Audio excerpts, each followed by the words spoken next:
સાગબારા તાલુકાના ઉમરપાડા તાલુકાના ખેડૂતોને જે જમીન ખેડવામાં નથી દેવામાં આવી રહી તેને લઈને વન વિભાગ સામે ખેડૂતોએ બાયું ચડાવી છે।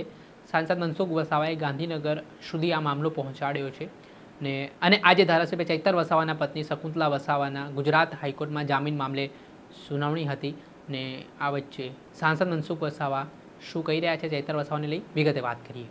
વૈષ્ણવજન તો તેને કહીએ જે પીડ પરાઈ જાનાને રે। દર્શક મિત્રો, નવજીવન ન્યૂઝમાં આપનું સ્વાગત છે। હું છું ફૈઝાન। હાલ સાગબારા તાલુકા અને ઉમરપાડા તાલુકાના ખેડૂતો જે વર્ષોથી જમીન ખેડતા હતા તેમને વન વિભાગે જમીન ખેડવાથી અટકાવ્યા છે અને આને લઈને વિવાદ ચાલી રહ્યો છે।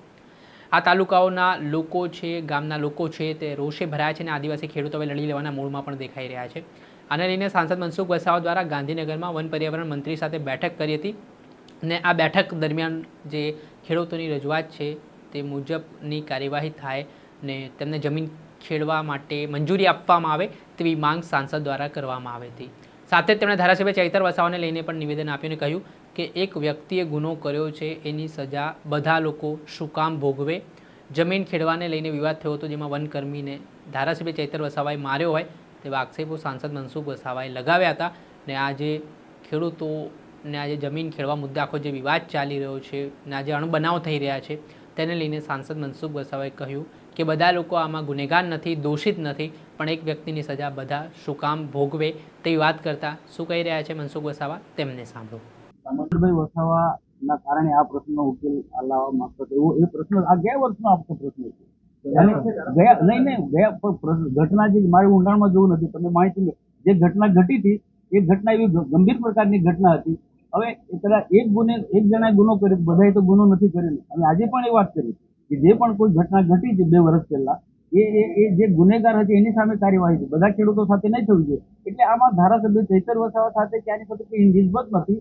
અને બીજું શું છે, ઉમરપાડા તાલુકાના જે કેટલાક ખેડૂતો જંગલની જમીન ખેડે છે એના માટે ગણપતભાઈ પણ રજૂઆત કરે છે અને આ બાજુ અમારા સાગબારા તાલુકાના ખેડૂતો માટે અમે પણ રજૂઆત કરીએ છીએ અને કોઈ બધા પોઝિટિવ છે। અને ગણપતભાઈ પણ આજે કીધું કે બધા આદિવાસીઓ છે, આજે સાગબારાના લોકો જંગલની જમીન ખેડે છે એ રીતના ઉમરપાડાના લોકો પણ જંગલની જમીન ખેડે છે।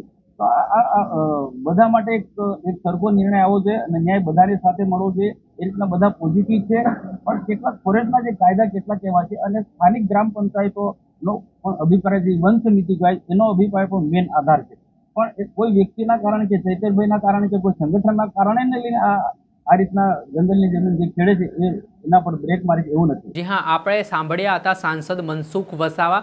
તેઓ ગાંધીનગર રજૂઆત કરવા માટે પહોંચ્યા અને આ દરમિયાન તેમણે ખેડૂતોના સમર્થનમાં વાત કરી છે, પરંતુ ધારાસભ્ય ચૈતર વસાવાએ જે ઘટના તેમની સાથે બની હતી તેને લઈને કહ્યું કે જે ચૈતર વસાવાએ કાયદો હાથમાં લીધો હતો અને તેના કારણે તેમને આ કાર્યવાહી થઈ છે, ત્યારે આમાં બધા ખેડૂતો આવા કાયદો હાથમાં લેનાર નથી અને બધા સજા ભોગવે આમાં એ પણ યોગ્ય નથી। આને લઈને હવે વિવાદ વકર્યો છે। જોવાનું રહ્યું કે આદિવાસી ખેડૂતો મુદ્દે આગામી દિવસોમાં ગાંધીનગરથી શું આદેશ છૂટે છે। દર્શક મિત્રો, આવા જ વિડીયો જોવા માટે તમારી નવજીવન ન્યૂઝ જોતા રહો, લાઇક કરો અને વધુમાં વધુ શેર કરો।